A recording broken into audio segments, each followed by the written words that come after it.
Ovo je velik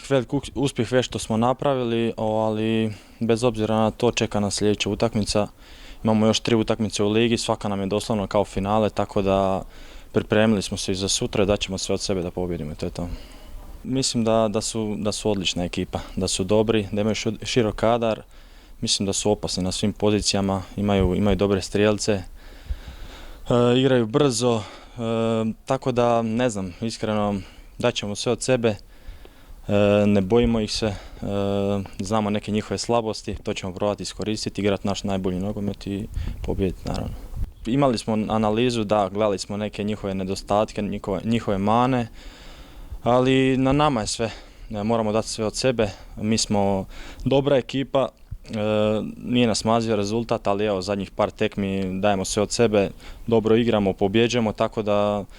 također ćemo dati protiv Olimpije sve od sebe, bez obzira koji smo na tablici, koji su oni, znamo koji je naš cilj i idemo pobijediti, to je to.